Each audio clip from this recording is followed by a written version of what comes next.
Hi, I'm Dr. Jordan B. Peterson, and you're watching Ethan Van Sciver, comic book artist extraordinaire and illustrator of my book, 12 Rules for Life, An Antidote to Chaos, on Comic Artist Pro Secrets.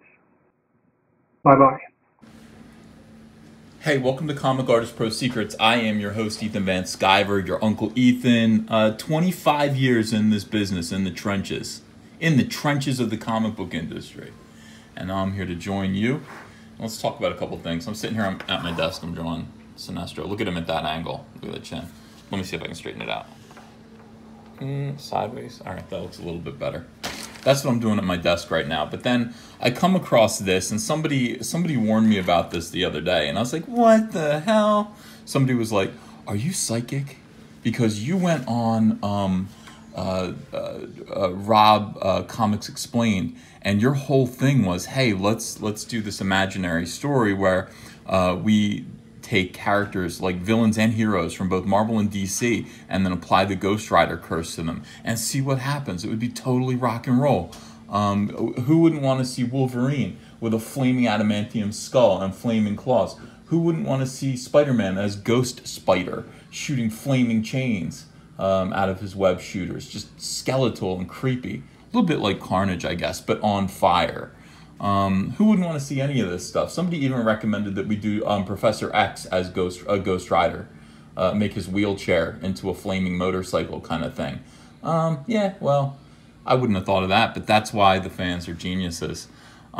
So I've had this idea in the back of my head since 2010, and the story is that basically, after Flash Rebirth, I considered reaching out to Marvel Comics and going over there and doing a little work with Brian Michael Bendis on a project. I was going to do 6 issues a year. I thought that was comfortable. I wanted them to be a big event story. I didn't want to just go over there and be the fill-in guy. So I had this idea in my head. I started doing sketches of it. I've shown one of them, which was Thor as a Ghost Rider. And this was 2010. I think I did mention it on Brian Michael Bendis's message board, so on and so forth. A lot of people who are now pros who are working in the comics also frequented that message board. One of them was Nick Spencer. So anyway, I was like, wait, what do you mean? What are you talking about? Was I psychic? Oh, look, Marvel just created a brand new Ghost Rider. Now, by the way, I should also add that this was going to be the subject of a project, an art demo project called Cursed, that I was going to do, where I was going to actually just utilize this idea. I had no idea they were doing this. I had no idea Doctor Strange, Damnation was coming. Had no idea this was in the works. It just happened to come back into my brain right at that particular moment. And interesting, very interesting. I don't know if it hemmed up Cursed or not. I guess I could still do it, but now it seems like I'm ripping off them instead of having a very inspired idea. But let's read this article by John F. Trent, who was a heck of a journalist in comics. I recommend him. Warning, spoilers for Doctor Strange Damnation #2 below. So, be forewarned. There are spoilers here. The Marvel Universe is in for a reckoning. Following the events of Secret Empire, Las Vegas was destroyed. Oh, that sucks. Where's Britney Spears playing? She's coming to Atlantic City. Babe, Britney Spears is playing Atlantic City in June. Do you want to go? No. All right, so we're not going to go see Britney Spears in Atlantic City in June. Anyway, so Las Vegas has been destroyed. Mephisto also returned, and he quickly began to turn Las Vegas and the surrounding area into his own hell on earth. Mephisto quickly set up his operation and began collecting souls. A number of those souls include the latest incarnation of the Avengers, which includes Thor, Captain Marvel, Black Panther, Hawkeye, and Falcon. Mephisto turned them into his own servants and made them Ghost Riders. Yeah, except they're not riding anything. So everyone sent me this artwork, and I went, all right, look, here's what I will say. I will say this, and not to be critical of the artist who's very, very good. I think this guy worked with me on my Batman Mad Hatter story. I think so. I could be wrong. He did fill-ins, which ended up being like almost half of the series because I don't know, I was slow. I was a bum. Anyway, the idea isn't just to replace their faces with flaming skulls. The idea would be to also alter their costumes, not unlike the way, emotional spectrum rings alter the costumes of DC superheroes and villains who wear them. Just tweak them a little bit, make them more sinister, and thus more interesting. Doctor Strange decided to try to set things right. He sat down to win back Las Vegas, and the soul's now controlled by Mephisto. Unfortunately, he got caught cheating. And like any old-school Las Vegas casino owner, they don't like cheaters. In fact, Mephisto and his servants break Doctor Strange's legs. Let's see, but that wouldn't be the last Marvel superhero Mephisto would add to his collection. He would collect Doctor Strange as well and turn him into a Ghost Rider. Yeah, welcome to hell, old friend. Yeah, so he's basically Doctor Strange, but he's got a flaming skull for a head. We could have done something.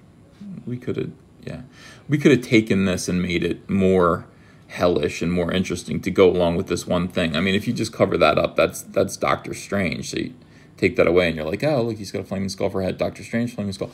No, do something with the costume as well, to make it satanic. I'm going to do cursed still. I kind of like, this took the wind out of my sails. Like, look, they're already doing it. But I might do it anyway because I think just replacing heroes and villains' heads with a flaming skull isn't exactly what I was looking for. That's not what I was going for.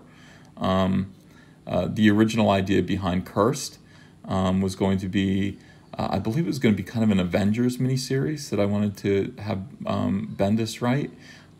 It would have been some angels, some angelic beings, not connected to the Lord Jesus Christ, not connected to God or heaven or Christianity. Just picture angelic beings. They're pure, they're shiny, they glow, they're translucent, and they look like the elves from Lord of the Rings. They're just beautiful, pure beings. And they come down and they're like, hey, we're going to save you all. And everybody's like, hooray. And then they start killing humanity. So that is how you purge and rescue the human race. They decide to just kill them. And in order to fight angels, the only way to fight angels is to become devils, essentially. So the Marvel Universe turns to Mephisto and just asks for the curse to become demons, essentially. And yeah, so that would have been just this really crazy story where you get to draw completely transformed and altered dark Ghost Rider cursed versions of famous and beloved Marvel Universe characters. It would have been completely subversive. It would have been an opportunity for brand new designs and costumes and things like that. Now, it's a shame that this didn't happen in 2010. I really would have liked it. But what ended up happening was I re-signed with DC Comics, and thanks to the encouragement of my friend Jeff Johns. And, this idea kind of died on the vine, but it stayed in my head. And I just thought YouTube would be a good way of actually using that idea, of actually just putting it out there as fan art. So I'm not working for Marvel. I'm just sort of doing fan fiction for you guys, which would be, I don't know, kind of freeing. There would be no restrictions whatsoever. All right, so while I was skeptical of the first issue of Doctor Strange Damnation, this issue was quite a fun read. It was your basic team-building book, but it had Marvel's classic wit and humor as a number of Marvel's not-so-good quote-unquote heroes team up to take on Mephisto and his new Ghost Rider squad. They're not Ghost Riders if they're not riding things, by the way.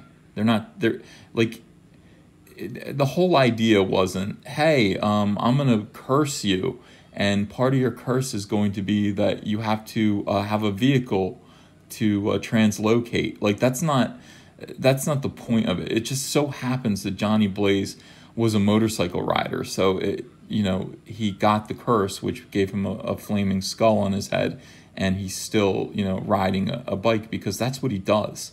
So I mean, Doctor Strange doesn't suddenly get a motorcycle. That's not what he would do. I wouldn't call them Ghost Riders. You know, I saw something about, hey, they're Ghost Riders. They always ride things. They're riders. And I saw some, like, primitive Ghost Rider riding a mammoth. No.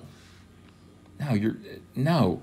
It's just a fundamental misunderstanding of what this whole concept is.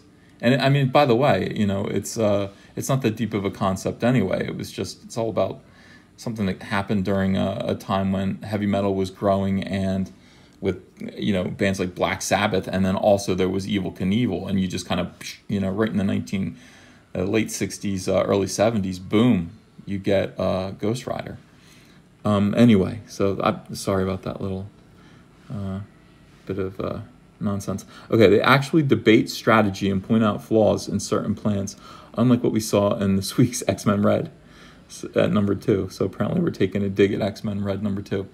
There are also real consequences for this new team of heroes, and they quickly find out they might be outmatched by Mephisto and his Ghost Riders. While I might have been on the ledge with issue number 1, I'm glad I stayed around for issue number 2, and I will continue to pick up this book from writers Donny Cates, Nick Spencer, and artist, I hope that's Simon Kudransky. And yeah, I think that is the guy. And I think he also draws Spawn, so good choice for an artist for something like this. However, here is the original concept, more or less, way back in 2010, where, you know, here's Thor with a flaming hammer, and his costume has been altered, and he is cursed. And that is the whole idea. I feel like I still need to do this anyway, just because it's a neat idea and it should be entertaining for my YouTube subs, and frankly, you guys are who I care about most. So, you know, great ideas hang in the air. If you don't use them yourself and people know about them, they get used. So just remember that in the future. Thanks, guys. Bye-bye. It's no secret at all that I couldn't do this channel if it wasn't for support from you, my subscriber base, and my Patreon donors. If you'd like to join this community by pledging $1 or more per month, go check out the link in the description below. And I thank you.